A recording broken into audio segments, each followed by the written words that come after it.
Hello and welcome to another edition of Sri's Sunday New York Times Read Along. Our guest today is Shawna Presley Vercher. She's a national political media strategist. You can find her on Twitter at Shawna Vercher, but she's also known as the political fixer. We will talk to her about that in just a few minutes. My name is Neil Parekh. We are live on Facebook, Twitter, LinkedIn, YouTube, Instagram, and our Digimentors website. First, a quick hello to everyone who's watching on replay, because you're probably getting these first few minutes of the show. Thank you so much for taking the time to come back and watch our show. We also want to give a big shout out and a hello to everyone watching on Shawna's Facebook page and her Twitter account. Thank you so much. This is a show that we do every week. Sri Srinivasan is the host. I'm the executive producer and guest host. I'll be sitting in the big chair today. But every week we review the print edition of the Sunday New York Times, often with a guest. And of course, in these times, our focus is politics. Last week, we had a guest, Subodh Chandra, a civil rights lawyer from Cleveland, who filed charges against Trump and Vance in Springfield, Ohio, on behalf of the Haitian Bridge Alliance. And we'll hear a clip from that show in a little bit. And of course, today, Shawna Vercher is our guest. Please like, comment, retweet, share, tag your friends in the comments. Let them know about this very interesting discussion that we'll be having in just a few minutes. Let us know where you're watching from as well. We always like to do a roll call of folks. For folks who are tuning in, it's always it's one of the features that we love best about the show. Let's go ahead and start. Jonathan Borstein is watching from the East Village. Jonathan, thank you for joining us. Patricia Freudenberg offers greetings from New York and says, welcome, Shawna. Thank you, Patricia. Naomi Service is saying good morning from the Upper West Side. It's a gorgeous day. Absolutely. The temperatures have dropped considerably over last week. In fact, it was Sunday to Monday was crazy, at least here in Washington, D.C. But Naomi, thank you as always. Always appreciate you joining us. And then a special hello. Hi, Mom. Yes, that's my mom watching from Hastings-on-Hudson, from the house I grew up in. As I'm sure you can imagine, she's one of our most loyal viewers. Thank you very much. Appreciate all of your support and for watching every time. What we want to do is make sure folks know that if you're watching on Facebook in particular, make sure that you press play on the video. The way Facebook works, you might be seeing the video in your feed if you're scrolling down. If you leave a comment, we won't be able to see it. Press play on the video so we can put your comment on air. Same thing with Twitter. If you press play on Twitter, there's a place to leave comments, and we would love for you to do that. So we'd like to kick things off. We want to get to Shawna as soon as possible. But first, we want to offer a welcome message from Sri. Since he can't be here, we just want to give him a chance to say hello, and he can explain his absence. Here's Sri Srinivasan. Hi, folks. Sri here. I'm sorry I'm missing today's New York Times Read Along, but the only reason is because I'm in New Orleans for a long-planned reunion with some childhood friends. I would not have missed today's Read Along if it weren't for that. You're all so lucky you're going to get to spend time with Shawna for the next 90 minutes. She focuses on politics the way my Digimentors team and I focus on digital issues. She's kind, smart, generous, and everything you want in a collaborator. You're going to listen to her live while I'll have to watch her in recording. Enjoy and have a great show. Talk to you all soon, and don't boo, vote. That's Sri Srinivasan with a great intro for our guest, Shawna Vercher. And his message, of course, at the end, don't boo, vote, is absolutely critical. We want everyone to vote. we will be very clear about this on this show. We do take a political stand. So where, for journalists and for nonprofits, you have to encourage people to vote, and they have to add, we're not going to tell you who to vote for. We just want you to vote, participate in the process. We're very clear here on Sri's Sunday New York Times Read Along what the stakes are. We want you to vote for Vice President Harris and Governor Walz. Our democracy is at stake. That's it. That's the tweet. We'll hear more from Shawna Vercher in just a moment. But to put a finer point on it, we want to remind folks of the message that Subodh Chandra gave us last week. And after that, we'll get to some more viewer comments, the front page of the paper, and Shawna Vercher. Here's Subodh Chandra, last week's guest. As a reminder, Subodh's filed a lawsuit. He's a civil rights lawyer. He filed a lawsuit in Ohio, filed charges rather, in Ohio against Trump and Vance over the comments they made about the Haitian community. He's been plugged into politics. I've known him for 35 years, worked on a campaign with him back in 1994. But here is Subodh Chandra. Well, first of all, thank you for having me on. It's been a delight, and I can't wait to actually go read in detail now every article that Sri pointed out from the New York Times, especially the cooking section, right? I got to just say this final message to the folks listening. We've spent our whole lives hearing politicians and others say this is the most important election in your lifetime. I think this really is it. This is it. We actually have a choice now between keeping our democracy and restoring it versus somebody who's actively tried to destroy it, somebody who has vowed to be a dictator on day one, somebody who has vowed that he's going to somehow pardon a bunch of people who stormed the Capitol and engaged in an insurrection, somebody who is stoking hate and racial and xenophobic hatred. So these are our choices. It means we have to step up individually and vote, but it also means we have to talk to our friends. And if we have friends in Michigan and Arizona and Pennsylvania and Georgia and North Carolina, then we've got to call those friends and urge them to turn out and get their friends to turn out. Everything's at stake. Everything's on the line. Once we secure our democracy, then we can do the good work of continuing to form a more perfect union and engage with the world. But we've got to protect our democracy first and foremost. So I hope everybody will join me in that mission, because our civil rights will be meaningless if we lose this one. And that's Subodh Chandra. Our civil rights will be meaningless if we lose this one. I don't think he could have put it any more clearly. Let's say hi to a few more folks who have joined us. Patricia Freudenberg is saying this best show on news, journalism, and real world conversations. Amazing guests, insightful and inspirational. Shashi joining from Washington, D.C. Thank you, Shashi. Diane is in Ann Arbor, Michigan today, usually in Margate, New Jersey. Diane, let us know what you're doing at the University of Michigan, I assume. Sri is watching. Hello, Sri. Watching from 30,000 feet on free Delta Wi-Fi en route back home to LaGuardia. You saw he recorded that message from New Orleans last night. And he's saying thank you to Shawna for joining us. Patricia is reminding us to vote. Ken Fisher is saying hello to friends and fiends from Cedar Rapids, Iowa. And Patricia is encouraging people to register to vote. Go to vote411.org. More importantly, make sure you go vote. Let's take a quick look at the front page, and then we will bring on Shawna Presley Vercher. The front page over here has a big display story, and it looks like it's an enterprise story from a while back.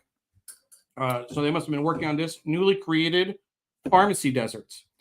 This is the big map on the left-hand side. Nearly 800 zip codes have at least one pharmacy in 2015, now have none. But the lead stories, Super PAC places $700 million bet on Harris's bid, analytics driving ads.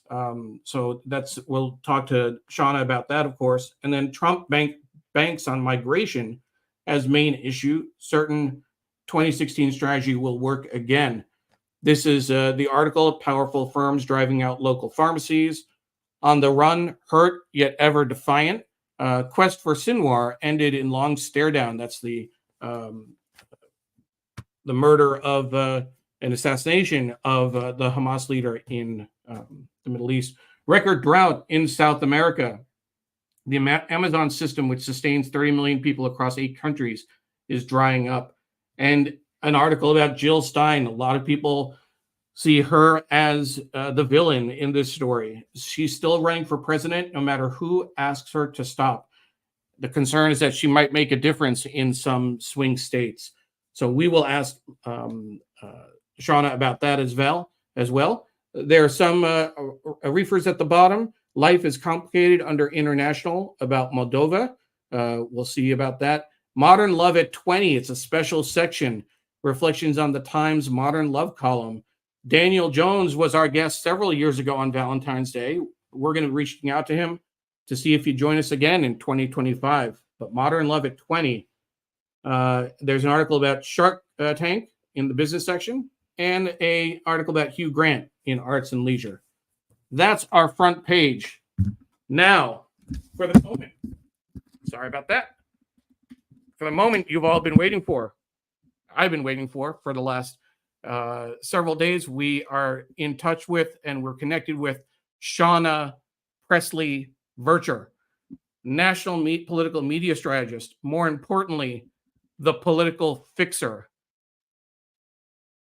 Sit down, hold on to your seats. This is going to be a wild ride.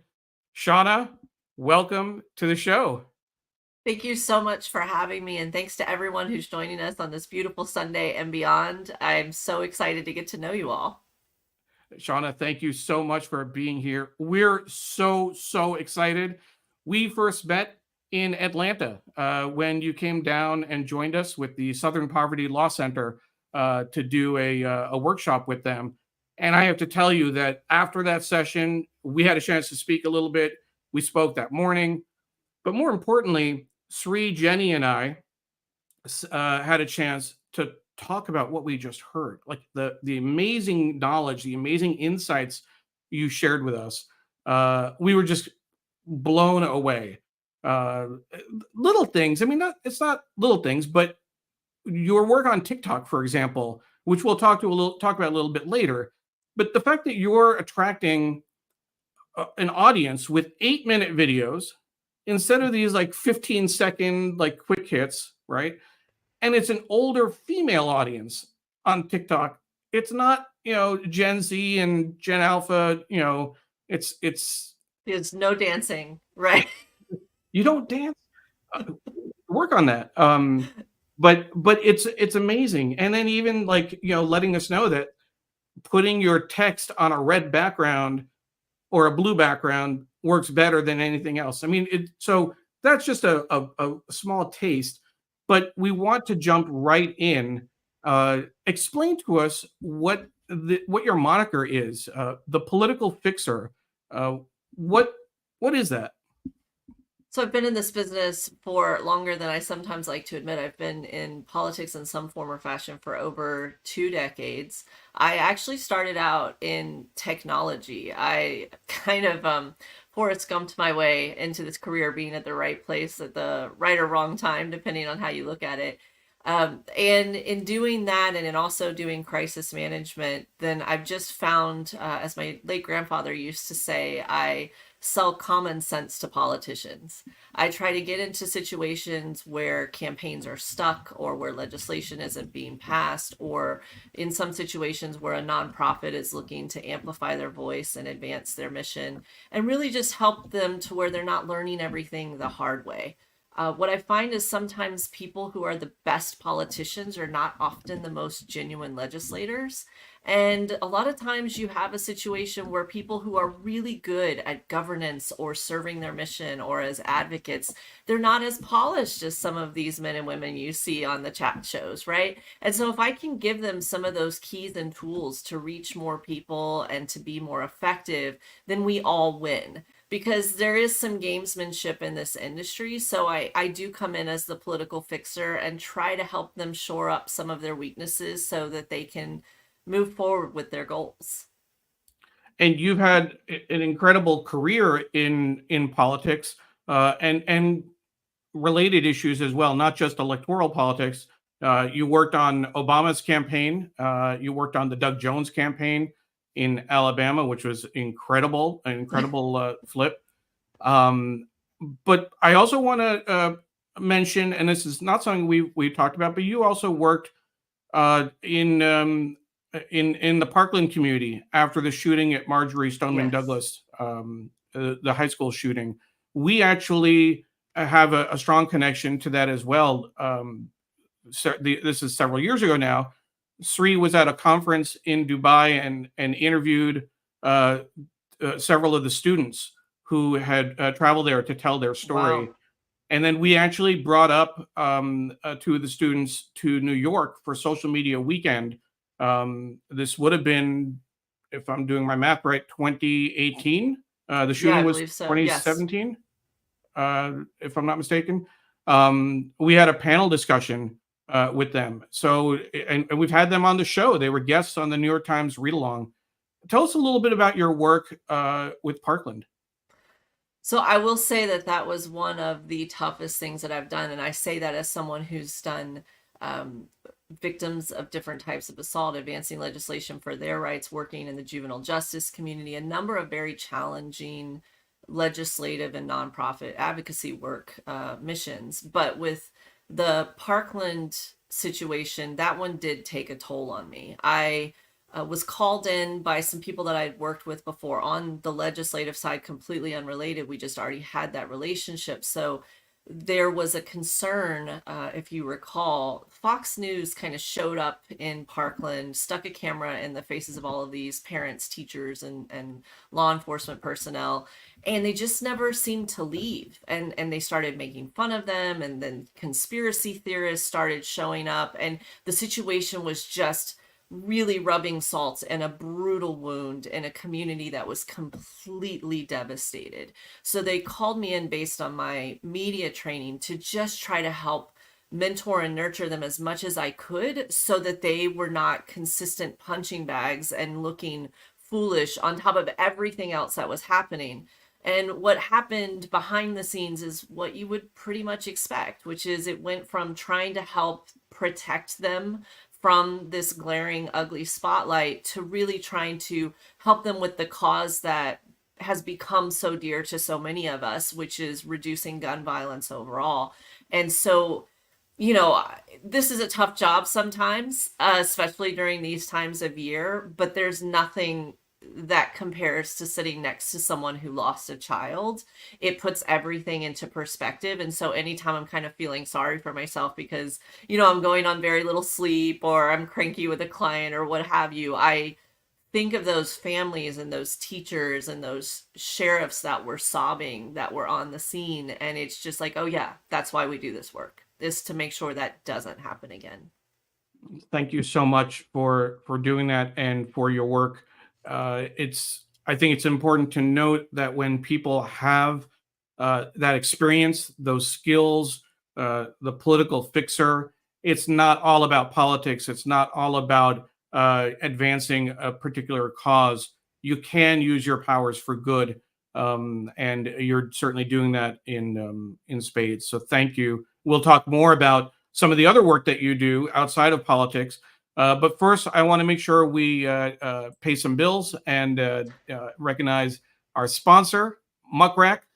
Thank you for being a sponsor of the New York Times Read Along and a partner for Sri in so many projects over the years. If you're interested in being a sponsor, please feel free to email sri@digimentors.group or me, Neil Parekh, neil@digimentors.group. And we just want to give a quick reminder that this show is produced by Digimentors. It's a social media, social, digital, AI consulting firm that Sri set up with a colleague several years ago. I joined as VP of Marketing and Communications. We do digital marketing events and digital programs like this. We help with strategic communications, trainings, workshops, staffing, and recruiting. We also help amplify events, and we've done several projects around AI, including workshops, advising on policy, strategy, et cetera, et cetera. So thank you again, everyone, for watching. And we want to make sure to get back to our conversation with Shawna. So looking at this year's election, here's a softball. Would you agree with Sabod's analysis earlier, his closing thoughts, that the stakes are incredibly high with this election? Or, should we sit this one out? I do think it's really important to put some context around this. I do think that if you've ever wondered what it would be like to be in one of those moments in history, congratulations, you're here. These are unprecedented times, and I think so many of us are so exhausted because in some ways it feels like we've been running this election for 9 years, honestly. Different characters, different acts to the play maybe, but it definitely has changed over the course of the last 9 to 10 years. And I think while there's a yearning to just maybe live in precedented times instead of unprecedented times, we have to resist that protective urge to tune it out or say, oh, it's going to be fine either way. Unfortunately, that's just not true. And we have every inclination, every sign, they've telegraphed the plan, right? It's like the villains in the cartoons monologuing. They have told us what they plan on doing. And we can't look away, even though that is so deeply what so many of us want to do. It's only human nature.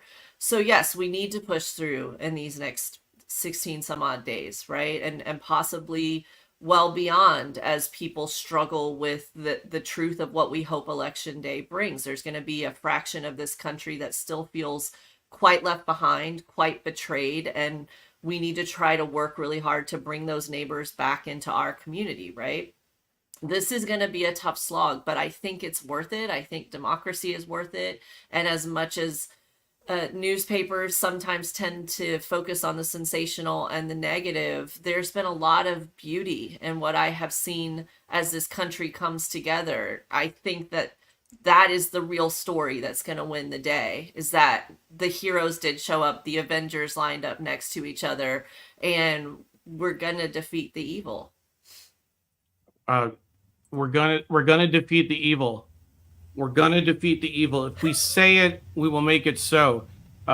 We certainly agree, and we've done our part as far as our work with Digimentors. Sri and I. Sri says that after years of being on the sidelines as a journalist, he could not stay on the sidelines this year. He had to commit and go in. And so one of the things that we've done is produce several shows to help support the campaign. It started off with South Asian Men for Harris, which was shortly after President Biden announced that he wasn't going to pursue the nomination, and he endorsed Kamala Harris.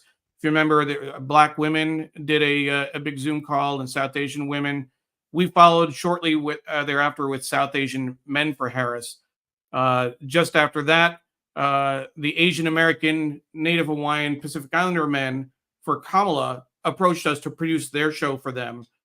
So we did that, obviously, in a sprint. A lot of A-list celebrities, including Daniel Day Kim, Ken Jeong, etc.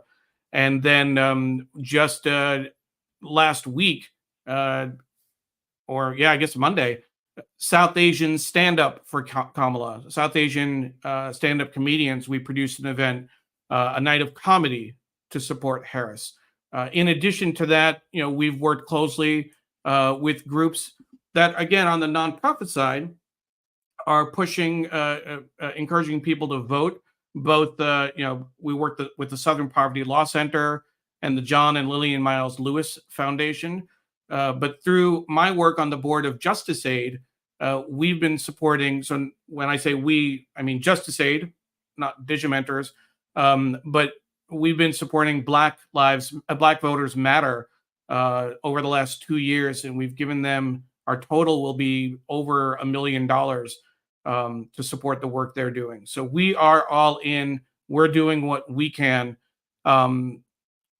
What is your assessment right now of whether or not Vice President Harris can win? I mean, that's the question, right? I wish that I could say that I had an answer in a secret ballot, and I know for sure. What I'll say is this: I think that I would much rather be us than them right now. I see a lot of numbers and data, but also analytically is one, to look at things analytically is one thing, to look at things anecdotally is another. And there's just a wind at her back right now, a wind at our collective backs right now. I think the path for victory for the Harris campaign is much broader than for her opponent, but we still have to walk down that path. So if we all do our jobs, then I absolutely think that this is going to be a powerful day. I think it's also critical for people to keep in mind, especially if you live in a state where you feel like your electoral vote might not carry as much weight, that it's one thing to say she gets past 270. It's another thing to run up the score and send a message to anyone considering running in the future that plans on running on a backbone of hate and misogyny and, insurrection, right? I think we have to send that message that it's not okay and stamp it out for good. So I definitely think your vote absolutely matters.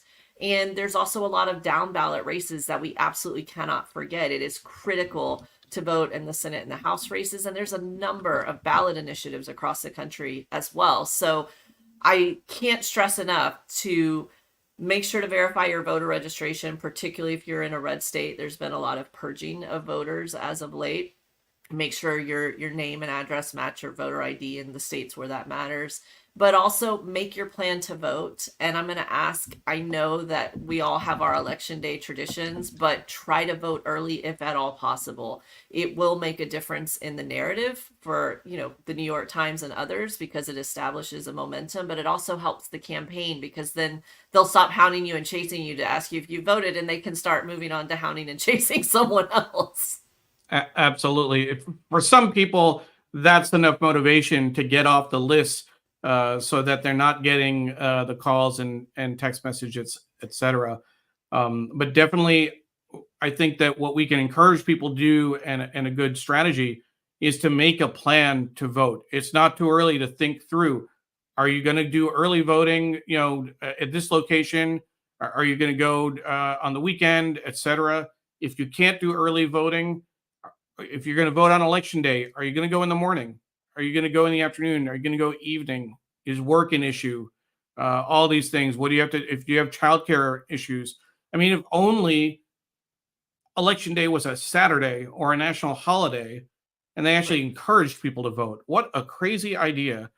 That, right? Right. And I say too that we've all been told, to reach out to our families and our friends and our communities, both online and in person. And sometimes that can feel a little awkward to introduce the idea of politics, especially now when it's so divisive. But there's a fun way that, speaking to someone who I know specializes in messaging like you do, Neil, there's a fun way to approach this, which is to make that plan to vote with your friends and family members in a gentle way. Hey, how are you getting to the polls? What are you wearing? Are you going to wear a special shirt? Are we allowed to wear special shirts? That's different, depending on where you are. Do you want to ride? Do you want to get lunch afterwards? There's a lot of fun ways that you can reach out to your community and try to encourage them to vote. And if you vote early, then I would definitely encourage you to reach out to others, particularly your senior members of your community, those that are differently abled, and make sure that they have a plan and see how you can help with their plan to get them in to vote.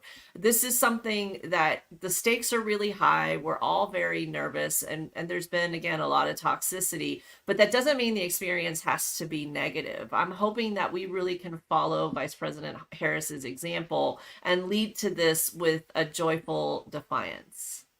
Absolutely. I want to bring in a couple of more comments from folks who are watching.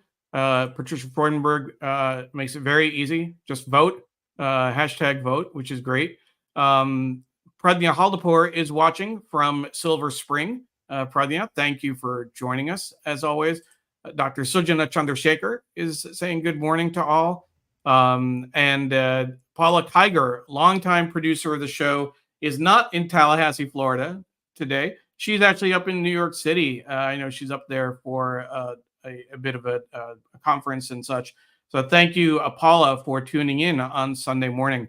And then, Sean, I want to offer greetings from someone that you first connected with at Digimentors, Jenny Lazarus, saying, "Hi, Shawna, so glad you're joining the New York Times Read Along this morning.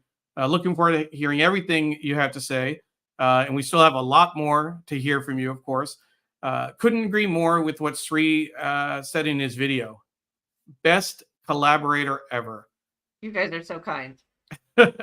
And I want to say that this is not like Jenny doesn't usually say this about every guest and every partner that we work with. So this is high praise.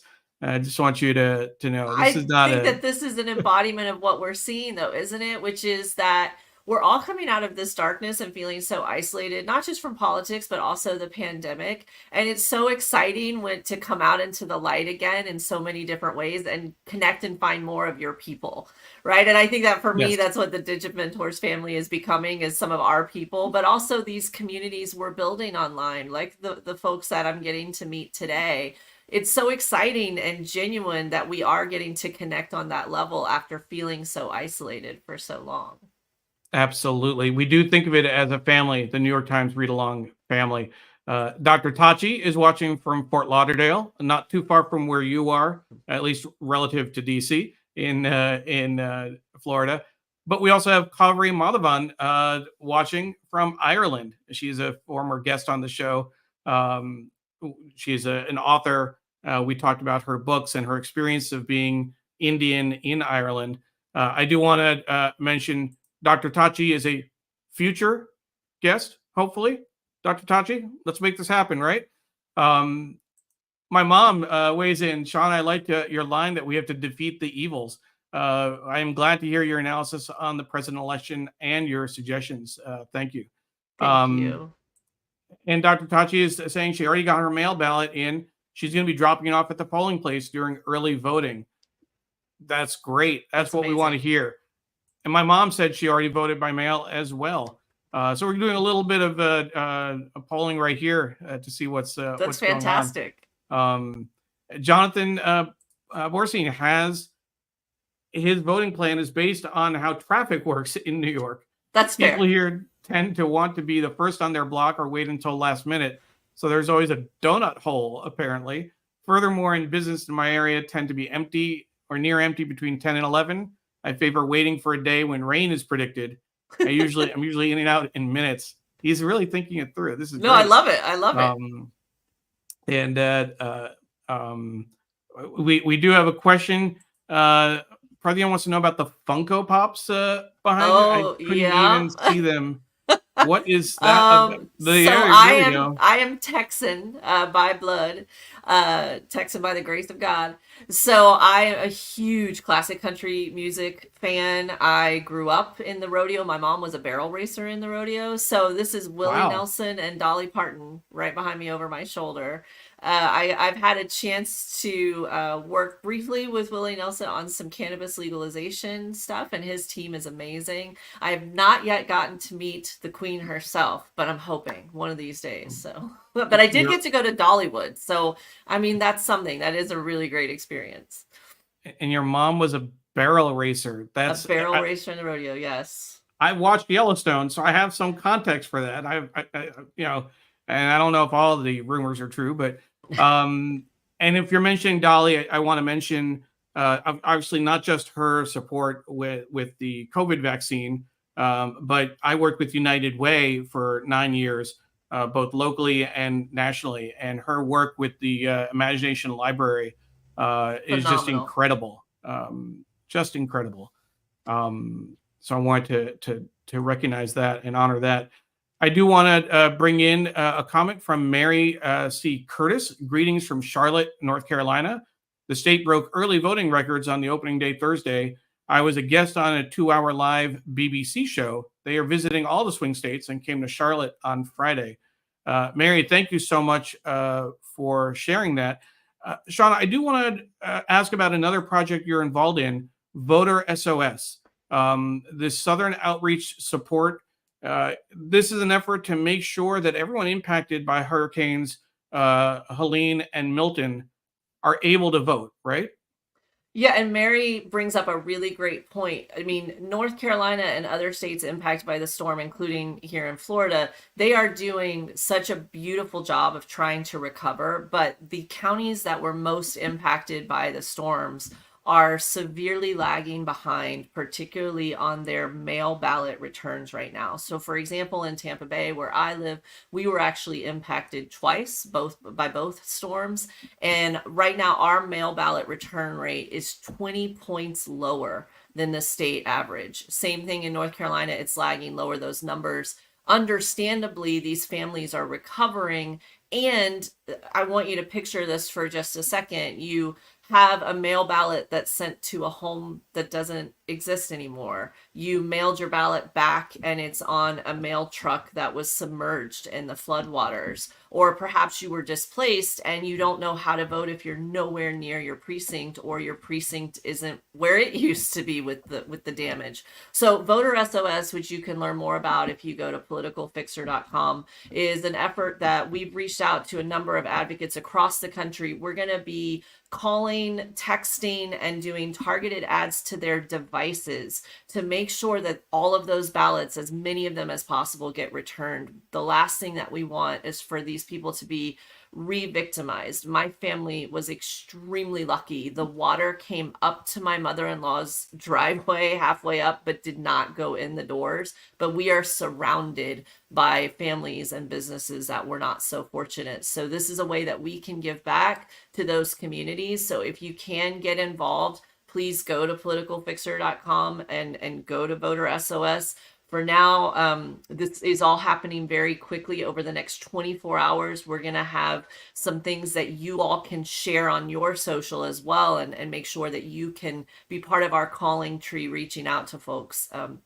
These are families that share our values. This is important to them. They've just got a lot on their plates right now. And so I just hope that we can reach out to our neighbors around the South and do a little bit to let them know that we haven't forgotten them. And here is the website on your site, off of shawnavercher.com. Help ensure hurricane victims can cast their ballots. I think this is critical work that you're doing, particularly in a swing state like North Carolina, but Florida as well. You know, it's been so tight there for so many years. So thank you for doing this, and certainly we hope people will be able to support this effort. And make sure that people are able to vote. I mean, this is just incredible for this to happen in the last month before the election, in such a crucial and close election. Yes. We have to do everything we can in a normal. Well, nothing's normal anymore. Without the hurricanes, it would have been hard enough. We didn't need this. We just didn't need this.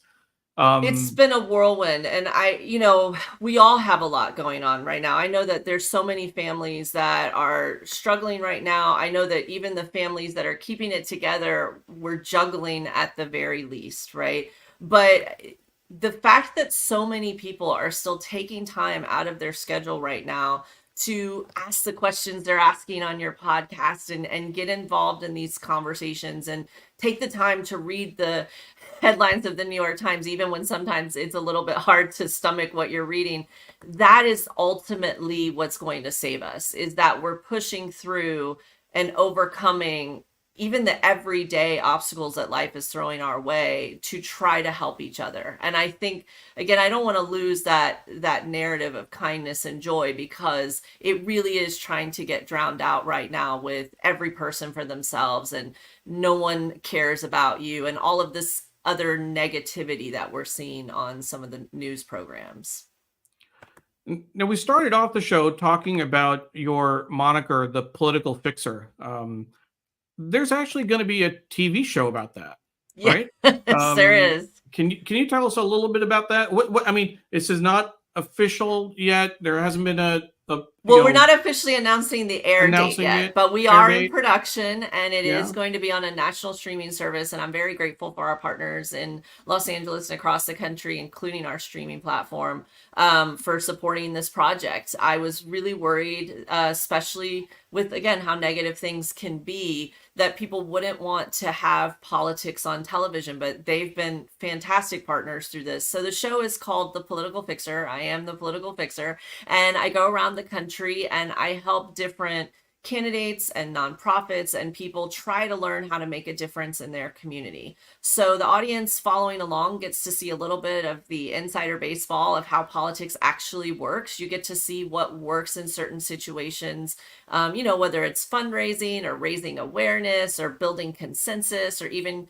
some of the fun stuff like hosting an event or making a television commercial. You get to see how that works, and we can kind of bring more people to the table. And what I'm hoping is that this show, The Political Fixer, can be for politics a little bit like American Idol was for the recording industry. We got to see that great artists are sometimes built as much as they are made, and that it's hard work and some of the inside skill and expertise that helps you rise to the top. The same is true in politics. Most people are not born knowing how this game works. And so if I think more people understood that, they would raise their own voices, and more would run for office or schedule a meeting with their mayor if they have a concern, or work on campaigns. And we need more of those voices at the table well beyond this next election.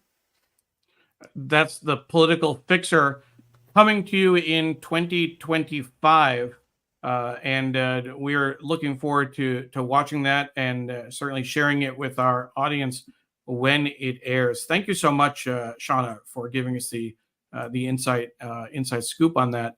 I want to, as we talked about your work with the Parkland community after the shooting, we feel very strongly that when we have experience and skills with communications, with marketing, with social media, with live stream production, we want to use those powers for good as well. And you've done some great work. I want to mention a project in that same vein of trying to use the skills we have to advance causes. As folks know, I produce a show on the second and fourth Thursdays of the month, Shining Light on Shadows, a candid conversation about mental health. My co-host is Don Helmrich. I'm very proud to say that Digimentors offers pro bono support, gives me the time and space to produce this show. The goal is to reduce the stigma around mental health. You've done some work around mental health as well, right, Shawna? I have. It is not an easy conversation to have. I do think it's changing. And I think when you have a number of political figures, public figures, and people like yourself who are respected in your community talking about it, it just makes it easier and easier for others to have those conversations. I've discussed over the last several years that I am someone that suffers from PTS, post-traumatic syndrome. And it's something that was really difficult to come to terms with. At first, I felt like I was a failure in some way, that my body wasn't strong enough to just take all the trauma and bottle it up. And through the years, I've realized that we have to change that framework of thinking and realize that our minds and our emotions are similar to an athlete's muscles. They have to be nurtured and cared for so that they get stronger, so we can all give back to our families and our communities and our jobs. And I'm really grateful that you and Don are doing some of this work, because I feel like breaking that stigma is literally saving lives. Thank you so much. Our next guest on the show, coming up on Thursday, is actually a New York City-based journalist, a news anchor, Cindy Shu.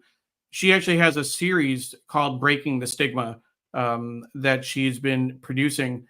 She's actually going to be our guest, and I want to give folks a heads up before I announce this episode, because it is a very sensitive topic. I mean, before I launched this show, I never would have talked about the fact that I suffer from anxiety and occasional depression, that I see a therapist, these are not words that I was comfortable saying, frankly. But in doing this show and in interviewing different guests, I've normalized the conversation even for myself, even in my circles. But given that this show coming up is going to be, I think, moving the ball forward even more so. Cindy is going to join us, and it's going to be real talk about suicide attempts and suicidal ideation. Cindy, in 2015 or so, actually attempted suicide after a long bout with depression that she had kept hidden from everyone around her, but didn't really share that with anyone or talk about it until several years later during the pandemic, when she did an interview with a colleague. And the interesting thing is that it was supposed to be just a 2-minute segment. When their producer watched the whole thing, they said, no, we need to play this straight through 30 minutes without interruption. And that really set Cindy on that journey. So encourage folks to join us on Thursday at 7 p.m. Eastern Time, episode 18 of Shining Light on Shadows, a candid conversation about mental health, real talk about suicide attempts and ideation. And I should let people know that if you or someone you know have had thoughts of harming themselves, please reach out to 988. That's a phone line like 411 used to be, 911, but 988. You can also reach out to 988lifeline.org. It's important that people get the help they need. If you even reach out to a friend, just let them know. They may not be trained, but they'll at least listen. And thank you for your support, Shawna, and for all the work that you've done in this space. Thank so you. Now, yeah, go ahead. I was just going to say, I think that this is tied to what I do every day in politics, right? Sure. When done well, legislation and government should treat the symptoms of what's hurting people, right? And we're all going through collective trauma right now. And that's on top of the collective trauma that, candidly, we haven't really dealt with because we weren't given space to deal with of the height of the pandemic. It was uncertainty, devastation, distancing, etc., right into, okay, bam, you can go back to your lives now. So I think that it's really, really critical, the conversation you're having, because for a lot of reasons, but not the least of which is the moment that this election is finalized, we as a nation, in my opinion, need to really pivot to not just rebuilding, but also recovery. And that includes ourselves, because we cannot just skate past the trauma we've all experienced over the last several years, and especially certain marginalized groups of people and victimized groups of people. So I would just encourage everyone to, yes, everything I said earlier, push through, challenge yourself over these next 16 days, and then challenge yourself right after that in a new way to actually practice some healthy self-care. Well, and not only that, but the in terms of this the impact of the elections on mental health, you had a stat from the last election. Was that from 2016? 2016. Yeah, right? I had an opportunity to have a conversation with a woman who runs one of those Teens for Genes organizations. I ended up meeting with her about something completely different right after the 2016 election became final. And she, as well as a number of other nonprofit organizations, particularly LGBTQ and sexual assault survivor organizations, they reported a spike of over 400% in the calls that came in directly after the election results became final in November of 2016. 400%. So I say that not to scare people. I do think that we are about to go through a transition in the best possible way as a nation and as a planet. But I do want to point out the stakes, because sometimes, especially those of us who are extremely fortunate and have brilliant lives and support systems, it's really easy to kind of get coaxed into this, it'll be fine. Does it really matter? Do I need to cast my vote? Do I need to do this? And it's easy to kind of get annoyed with the commercials and the texts and things. But I'm hoping that everyone keeps in mind those people whose voices get silenced in these moments when you are casting your vote and when you're thinking about, can I knock on a few more doors, or can I be uncomfortable and actually text people I don't know, or have that conversation with a relative that might be a bit uncomfortable. It's not about us. It's about these folks that really do need our support, that will be the hardest hit if we do not protect them. Absolutely. There are a lot of people that are worried about what's going to happen with the elections and how it'll impact them. Well, just like you said before, don't boo, vote. I say don't worry, work. That's what we need to do. Let's just work. Work for the next 16 days. That's great. That's great. That's Shawna Presley Vercher, the political fixer. My name is Neil Parekh. I am the executive producer and guest host of Sri's Sunday New York Times Read Along. We've had a fascinating discussion with Shawna about a range of different issues. But what we're going to do now is shift gears and talk about the New York Times to review what's in the paper. But if you joined us late and want to catch the beginning part, as soon as we're done, you'll be able to rewatch the episode on Facebook, on Twitter, on LinkedIn, on YouTube, on our website from the very beginning. So please stick with us. We have another 40 minutes to go. And we're going to be focusing on politics, but there's so much else in the paper that we will talk to. Right before we do that, I want to bring in a couple of comments. Earlier, when we were talking about Dolly, and first of all, Dr. Tachi said that she can't wait to come back on the show. So thank you, Dr. Tachi. We'll make that happen. Pradhan said that she thought that was Dolly, the Funko behind Shawna's shoulder, and that Dolly also donated for hurricane relief as well. Pradhan says she's basically a living angel. In talking about voting, Shashi said that his son is in college out of state, and he got his Maryland mail-in ballot and deposited it in a box near home. He's a first-time voter, wanted to make sure his vote counted. That's absolutely fantastic. We love hearing stories about that. If you have stories that you've either voted, or you're planned for early voting, or you know what you're going to do on election day, let us know in the comments. We'll make sure to come back to that a little bit later. My mom offers congratulations on the upcoming show. Thank you. And Dr. Tachi says as well, can't wait to watch. So we'll want to make sure once the air date is announced, we'll make sure to get that out to our folks. In talking about mental health, Pradhan says breaking that stigma is literally saving lives. Thank you, Pradhan, for saying that. And that Patricia said grief is right up there in regards to mental health. Absolutely. They go hand in hand. And she reminds people to dial 988, the mental health hotline. Okay. So now we shift into the New York Times portion of our show. And as a reminder, Shawna, if there's an article that I skip over, feel free to stop me. Feel free to let me know, that there's something that you want to share with folks, and we will get to it. So in the paper today, we saw that display photo, that big map, it's not an election map. It's a map around pharmacy deserts, which I thought was interesting. There are three election articles. The Super PAC places 700 million bet in terms of ads for Harris, and Trump banks on migration as a main issue.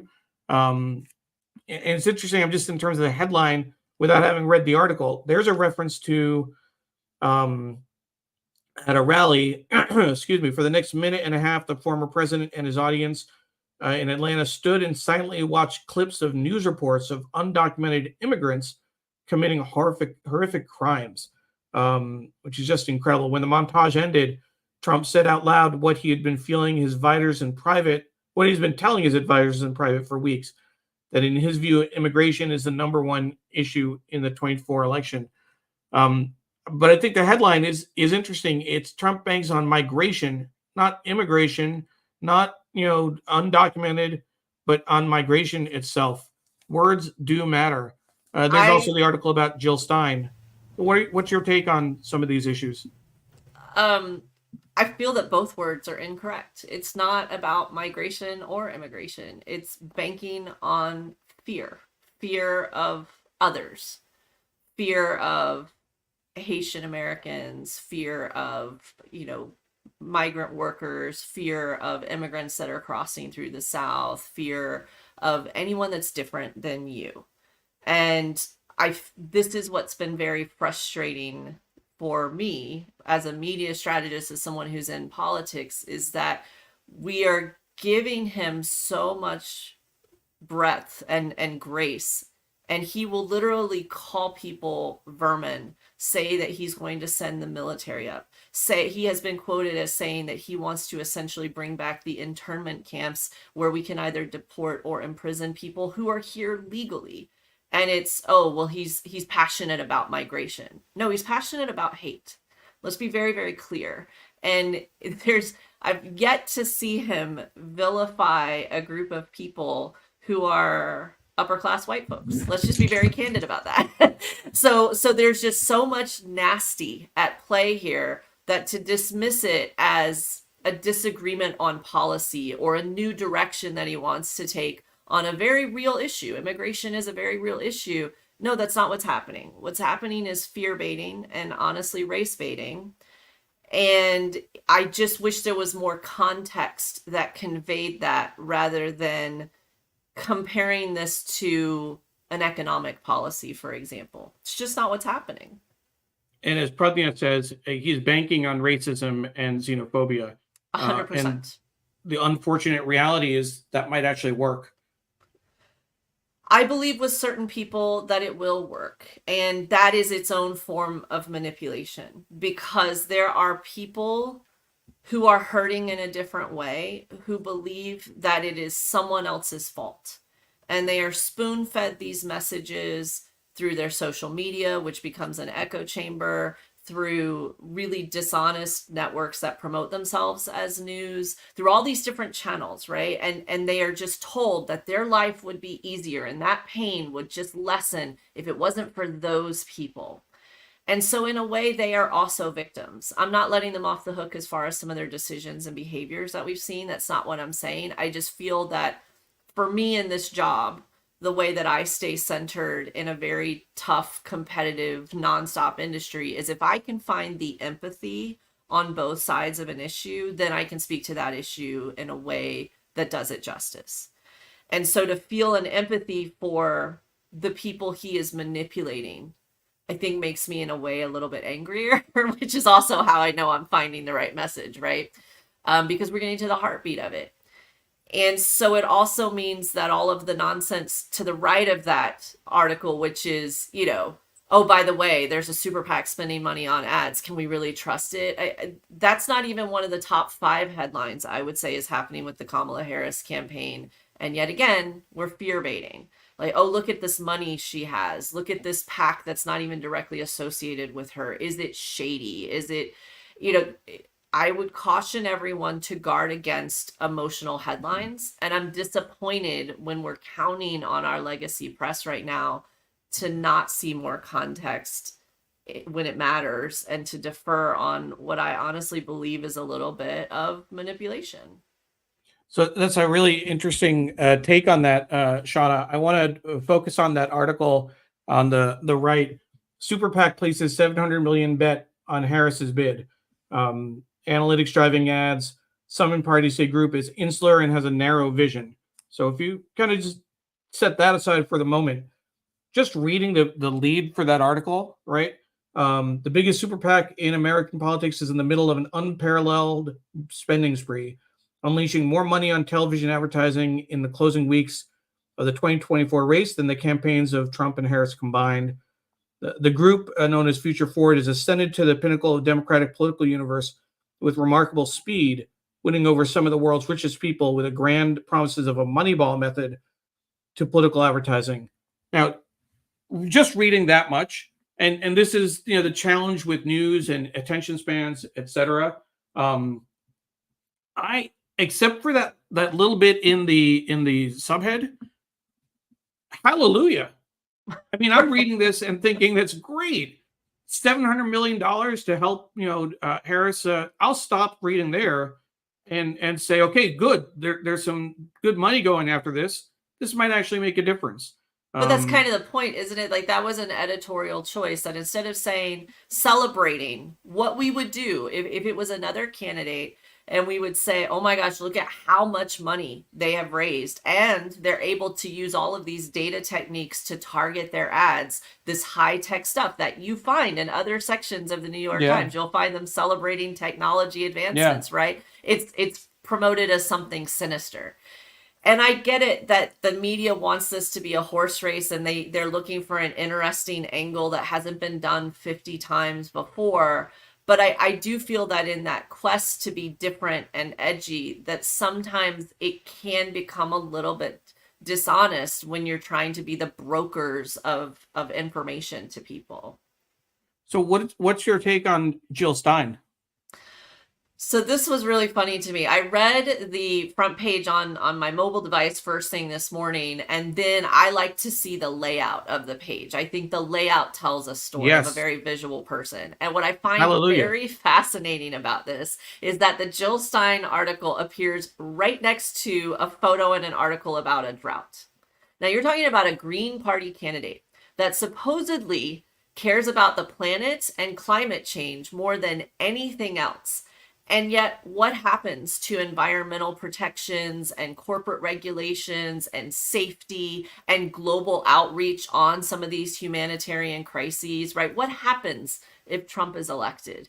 And she knows this. So I found it almost accidentally, I have a dark sense of humor sometimes, but humorous, that you have Jill Stein, who cannot win. To be clear, if it's up to me, just sharing a little bit of insight about me, I would love it if we had a 5 or 6 party system. I think we'd be a healthier democracy. I think we'd have better advancement of our policies. I would love that. Today's not that day.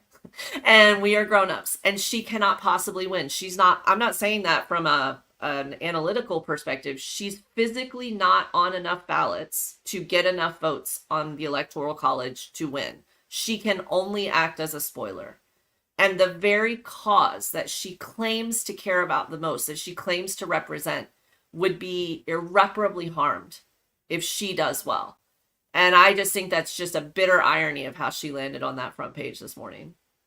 Well, irony, or maybe someone is, there's a deep state within the New York Times that's listen, those are some smarty pants over at the New York Times, that's for sure. They don't lack in brain cells over there. Those are some intelligent people. So maybe they are trying to drive it home for the rest of us to wake up. It's possible. I mean, I don't want to put anything beyond folks. What I wanted to point out, though, is that your comment about Jill Stein, that's actually explicit. I remember seeing an article, Shawna Sawant, who was a city councilwoman in Seattle, and a socialist, and I lived in Seattle for 15 years. I'm left of center as much as anyone. Did not disagree with several of her policy positions, etc.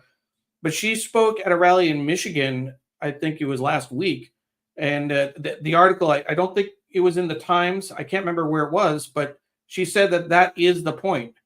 We don't think we're going to win. We want to defeat Kamala Harris, period, end of story. And the impact of that is electing Donald Trump. So I don't think anyone can delude themselves into thinking that Jill Stein is going to win. She's just a spoiler. I think at some point the Green Party kind of lost its way. And I think that there are a lot of people that deeply believe in this cause, and they're looking for someone that helps them to reform an arguably broken system. I am the first person to admit that politics has some deep flaws that need to be corrected. But at some point, this is not the conversation they're having. It smacks of, I didn't get invited to Kamala Harris's birthday party, so I'll show her, right? I mean, that's what it kind of feels like. And no one feels, in my opinion, anymore like this is something that she's championing climate change and the Green Party's initiative. Now, unfortunately, she has a receptive audience right now, which are particularly people who are very frustrated with the Biden administration's handling of the Middle East situation, particularly in Gaza. And if it's okay with you, I'd love to pivot to something else I noticed about today's paper relating Please. to the Middle East.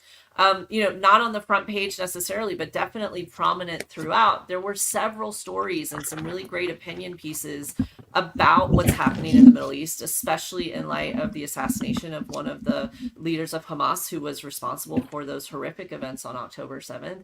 And one of those articles is giving an assessment of what happened. One of the articles is talking about the events that led up to the assassination and a rundown of that angle of the news. And there's the editorial talking about, this is Biden's moment to try to make things happen.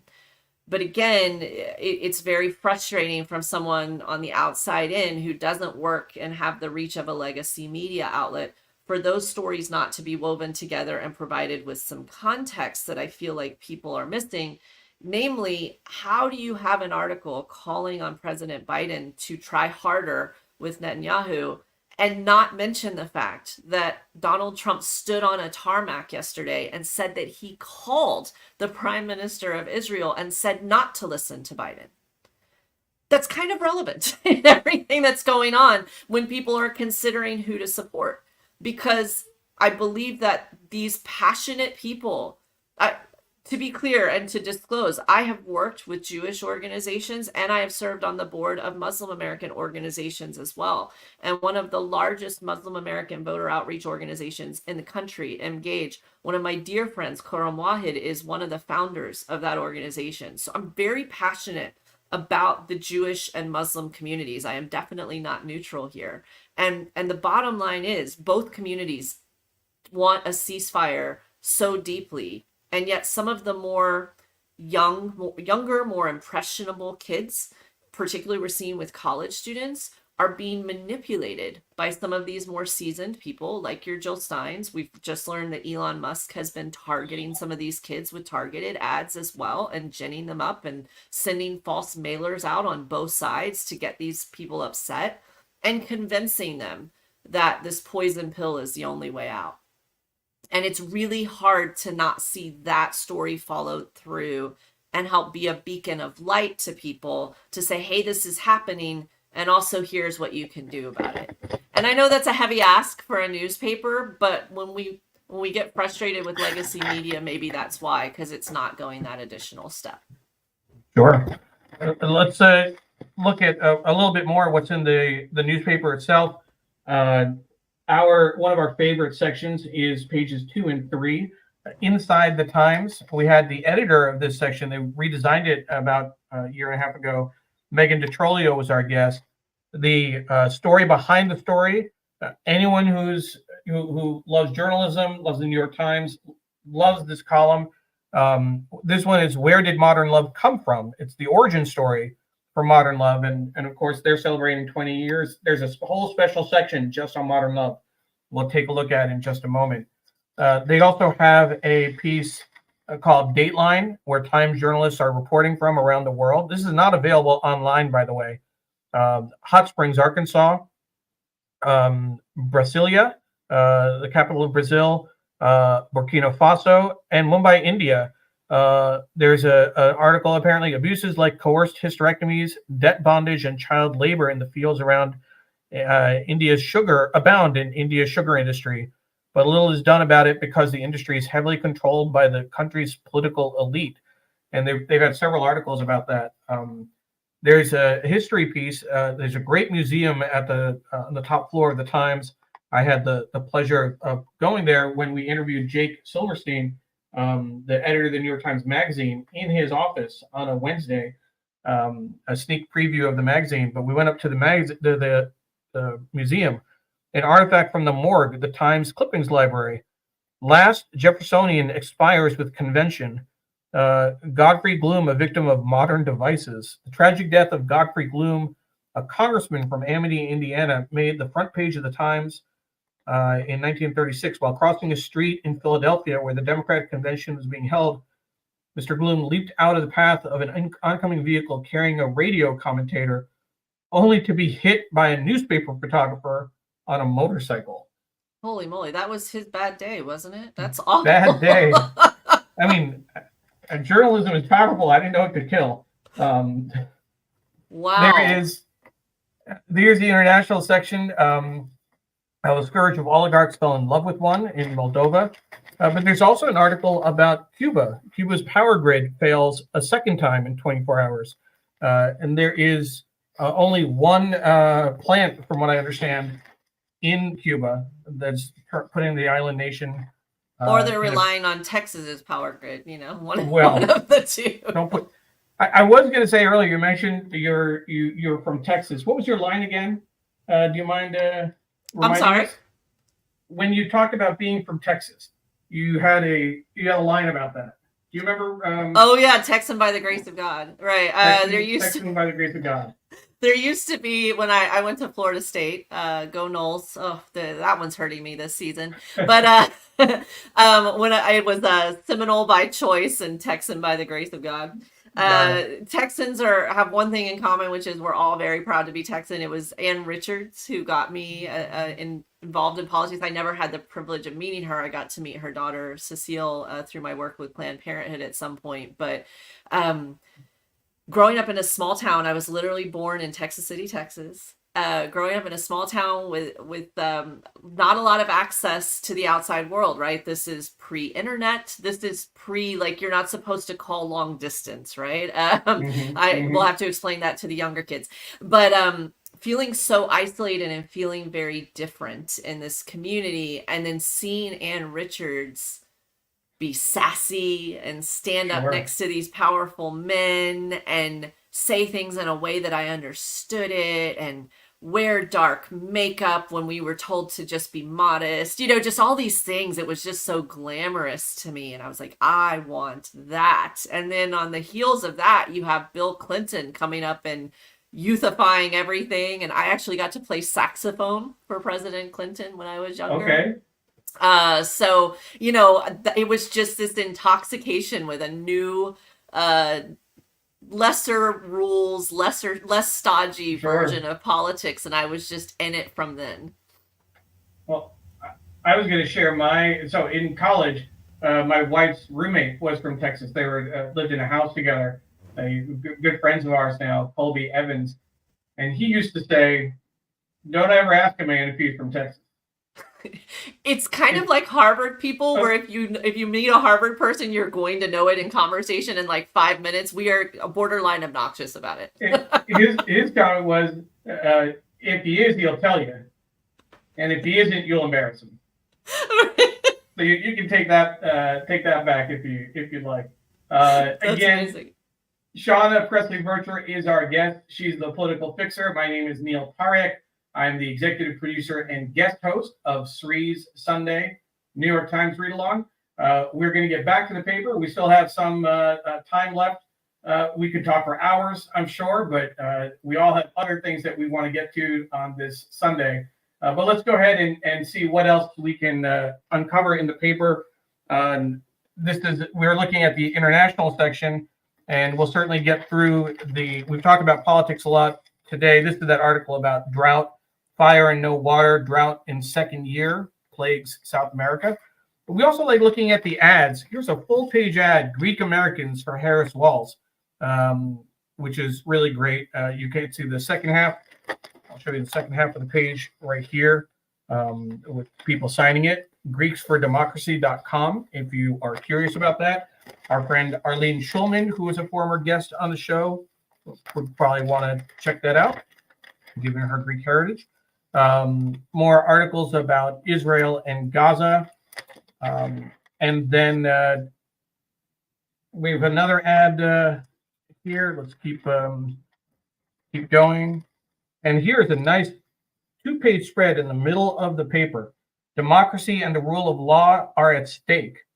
You can see that in terms of the huge font.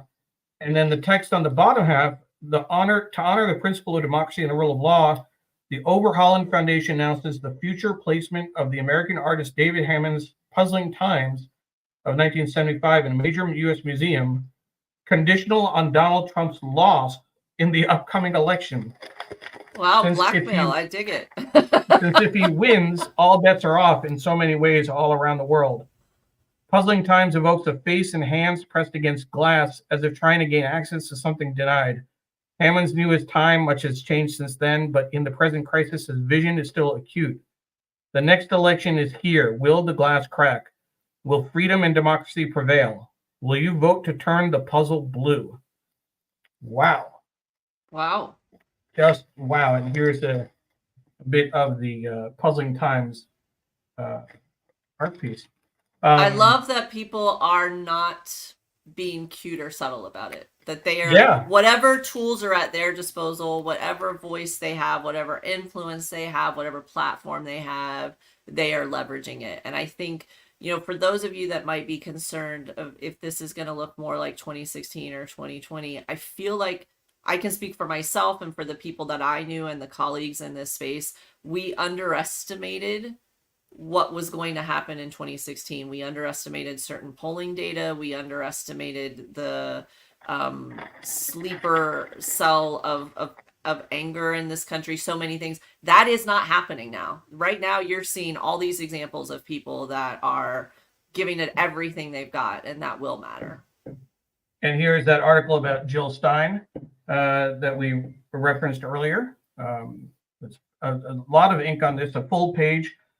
Stein is still running for president, ignoring all asking her to stop, with subheads medicine, music, politics, a matter of principle. And a quote from her, I believe that some people are genuine in being misinformed. Jill Stein on voting for Kamala Harris to stop Donald Trump. Wow. So she's referring to voters. I believe that some people are genuine in being misinformed. That's crazy. That's just crazy. There's an article about the super PAC putting in $700 million on Harris ads.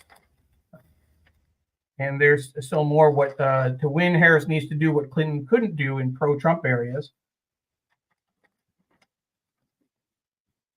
And what else? More coverage here. Here's an article, return of drop boxes for ballots kicks up bitter debate in Wisconsin. What may be a 2020 repeat, doubts over a legitimate election. I know that when Sabode was on the show, he was talking about lawsuits that he had brought, you know, where you only have a drop box in a county, in an urban county, for example, and one drop box in a rural county. It just doesn't make sense the way they allocate them. Yeah, I also feel like we've got to keep in mind that some of these things can sound really trivial to some of us who have, you know, like the gentleman's like, oh, it takes me 10 minutes to go in and out. If you're in a more remote area, or conversely, here in the Tampa Bay area, Pinellas County is extremely densely populated. And so if you're either way could end up making your voting experience several hours. Now imagine that you're paying a babysitter. Imagine that you have to take a bus to get there, or some other, you know, or pay an Uber.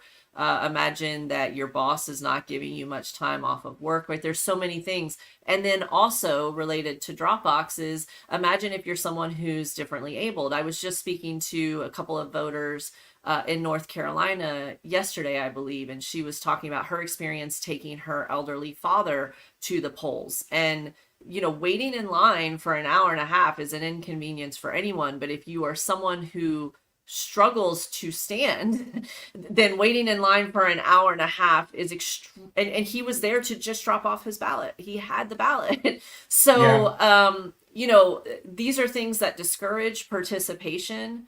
And I just want to reassure anyone that might be concerned that they are still checking those ballots against the rolls and checking the IDs. And in North Carolina, they're offering provisional ability to, let's say your ID was destroyed during the storm. They're offering you the ability to fill out some provisional information. They're still doing the due diligence to make sure the vote is credible. Just because it's in a Dropbox doesn't change that. So we're not missing out on anything by allowing people to have more access particularly those that are differently abled. And so this is going to become hopefully a conversation about voter access that we have in the months and years ahead. And again, I would just encourage everyone to try to put yourself in someone else's shoes as we think about these things and realize how for some people, those very little things to us are genuine voter suppression for them. Sure. I want to get to a couple of comments that came in earlier. Ron Thomas, our friend in Dubai, is checking in late, but he's here. A former guest and watches from wherever he is in the world. Sunday morning, our time, but usually it's Sunday evening where he is. Mary Curtis, who we mentioned earlier, who's based in Charlotte, is a journalist there. She was making a comment about the xenophobia and the racism, outright racism. She said, fear of Black and brown people, in reference to Trump. Two of his wives were the white kind of immigrant. At his last rally, the crowd repeated his vulgar insults of Harris.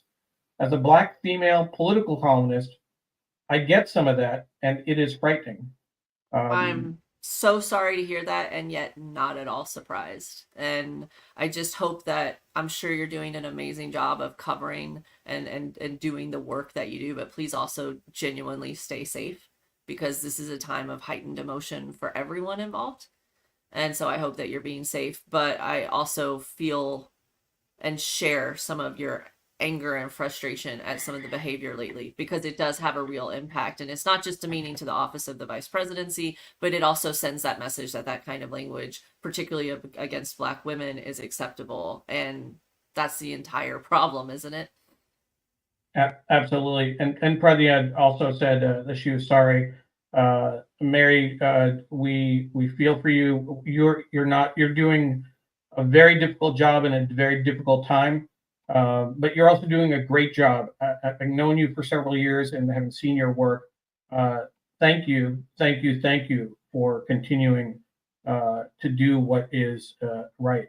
I want to take a moment as we near the end of the show. We are going to have Shawna share a few comments before we close, but I do want to take a look at this Modern Love special section. 20 years of Modern Love. Do you read Modern Love, Shawna? Are you a fan? When I'm not in campaign mode, I do, but I tend not to do any of the squishy stuff right now. I stay in battle armor mode. Of course. The 2 decades of Modern Love, celebrating intimate storytelling with lessons on love, reader reactions, writer's reflections, and an artist's inspirations. So love the illustrations. This is Brian Ray, and I think that they're consistent, which is nice. So there's the article 7 ways. We'll pull this up. 7 ways to love better. Life lessons from reading some 200,000 intimate stories from strangers by Daniel Jones, who is the editor of Modern Love. And it's not just the column. They do the tiny love stories. They've had the Netflix special. They have it's a whole ecosystem, which is really well. Don't great. leave me hanging. Tell me one of the ways I can love better, Neil. One of the ways. Well, let's see here. Love is more like a basketball than a vase. Okay, I'm trying to follow. Relationships involve conflicts that can lead either to intimacy or distance. Let me bring that above the fold. To bonding or rupturing, depending on how you handle them. How you negotiate conflict may prove to be the single most important indicator of your compatibility. I will say that I know something about that. Everyone knows something about conflict if you're in a relationship. But more importantly, in Seattle, Pam and I, my now wife, we've been together for 30 years since college, but we went to a lecture from the Gottman Institute, I think, if I'm getting the name right. And the research they did is that they could predict whether couples would stay together based on how they resolve their arguments. Everyone's going to have arguments, but do you end that argument with disdain for your partner, or are you able to work through that and actually, to get to a better place even after things go bad? That's so important. I feel like you know, I give a lot to work, as I know that you do too. And then you also have twins, right? Sri has twins. Thankfully, I only have one. Oh, okay. So, well, yeah. Well, I have the one as well, but it's still a full-time job, and mine's grown and in college, right? But it's still, it never ends. So it's really easy to not have anything left in the tank for your partner at the end of Yeah. whatever other obligations you have. And I think that's one of the biggest things that I found is, you know, not just how we end conflicts, but maybe am I starting the conflicts because I'm just so exhausted and I'm taking Sure. it out on them, right? Because our partner can end up being our punching bag. The other headline is your curiosity is more appealing than your accomplishments. Be present, especially with your loved ones. Write well, love well. Always lead with empathy. Appreciate the beauty of impermanence. And relationships don't have to last to be good. That's interesting. Let's see what else is here in this special section. Faithfully drawn to affection. Here, how the column's longtime illustrator has come up with images for over 700 modern love essays. This is brilliant. Definitely worth a closer read later. Letters to my younger self. Modern love essayists look at life from two sides now, with a few lessons having been learned, additional insights obtained, and challenges accepted with the passing of time.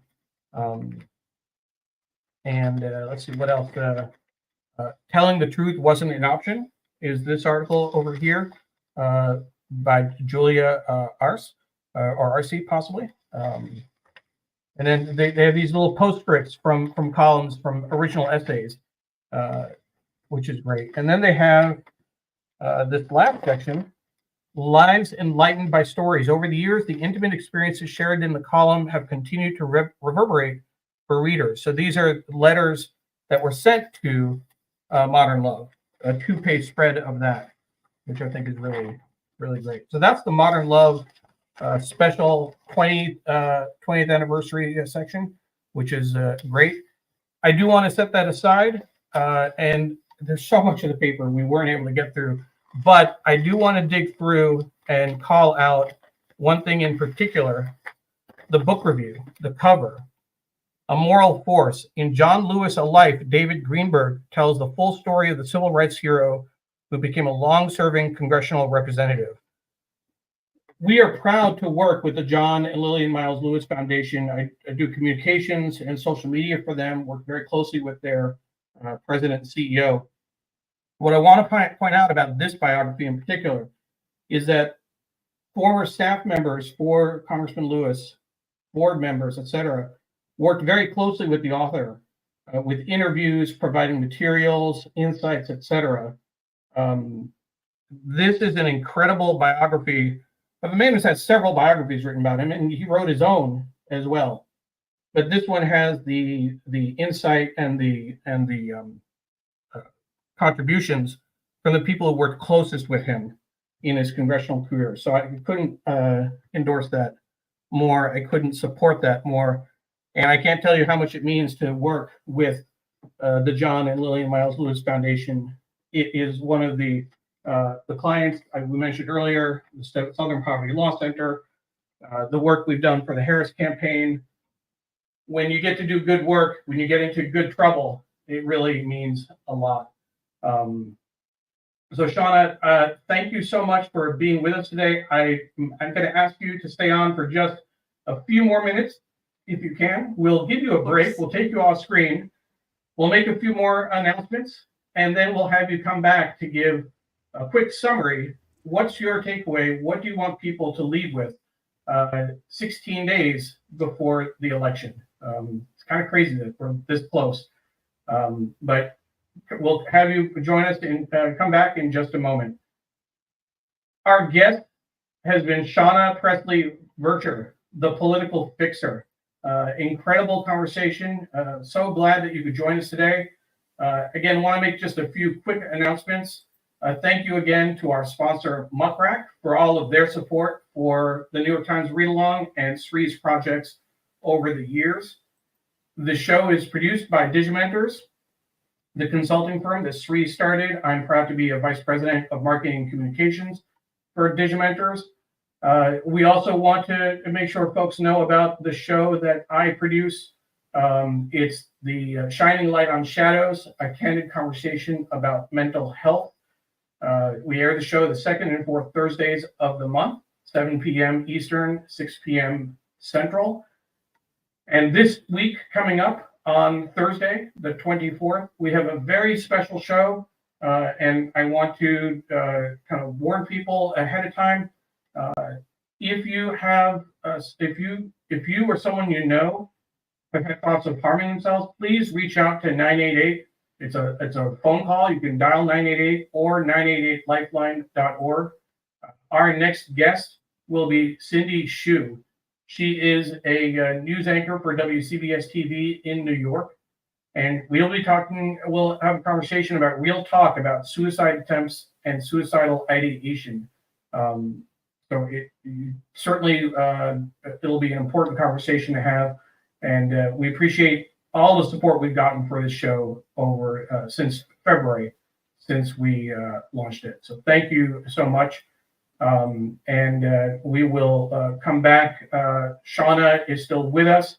I can see her backstage. She didn't go running away after the hour and a half. Thank you.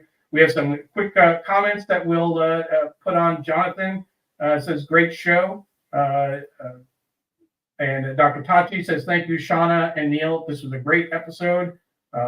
Patricia, thank you, Shawna and the entire production team at the New York Times Read Along. Calvary says, great show as well. So with that, Shawna, what would you like to leave our viewers with?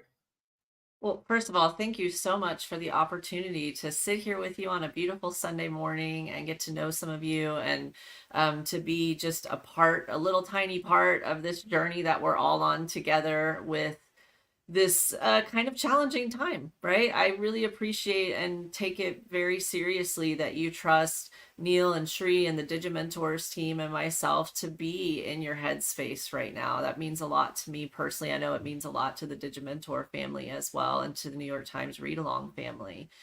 Right now, here's what I'll tell you. I've been doing this for a very long time. And as someone who can be a little bit of a straight talker and a Texan, I would tell you if I thought things were looking bad for us, but I actually am seeing the opposite. So if you want my very, slanted, biased, I'm rooting for us, pro-America view on things, I'm telling you we're on the path to healing. So I hope that you take that with you over the next several days, because there's going to be just so much coming at you from so many different sources trying to make you feel otherwise. So keep your heads down, keep doing the work, make sure you do your part, and then some if you can. If you want to stay connected, if you want to keep information about the election coming, then you can definitely reach out to me at politicalfixer.com or on my TikTok channel. We have several 100,000, sometimes millions of people joining us for a conversation at Political Fixer on TikTok. And it's conversation just like what you heard with Neil. What we're trying to do is just build a community of hope and joy, but also action. We are not thinking that we're going to watch this like it is some sort of a football game, though, of course, I love that being a Texan. This is a participation sport. Democracy is a participation sport, as John Lewis knew all too well. And this is our chance to get on the field and shine. So my ask of you is to definitely practice self-care, but get in the game, get off the bench. This is the time. And a lot of you are concerned about how to have these conversations with others, how to reach out into your community in a way that's effective. And what I'll say is this: I know that politics is set up of a game of winners and losers, but it doesn't have to be the case. No matter how someone's registered, no matter what their background is, when you talk to people, talk to them like they're people. Remind them of what your feelings are, what your experiences are, and what their lives could be like if we had a functioning government that cared about them and loved them and was working to make their lives just a little bit better, and their children's lives and their grandchildren's lives. I feel like if we can all keep that heartbeat as we're having these conversations, we will draw a lot more people to us for this election day and beyond as we build this country back to its next phase of greatness in the future. So I hope to meet all of you in the coming days and months and stick with you on the journey as I put you to work well beyond Election Day to build a more perfect union. Well said, Shawna. Well said. That was an incredible summary. I want to remind everyone that Shawna is the political fixer, and you can find her website, shawnavercher.com. You can follow her on TikTok at Political Fixer, and she's also on Instagram at Shawna Vercher. Sorry, Twitter at Shawna Vercher. Thank you for spending your Sunday with us. Please vote. Make sure vote early if you can.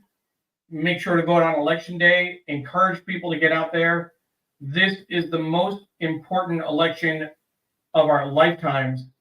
The stakes are incredibly high. Democracy hangs in the balance. Let's not mince any words. Democracy hangs in the balance.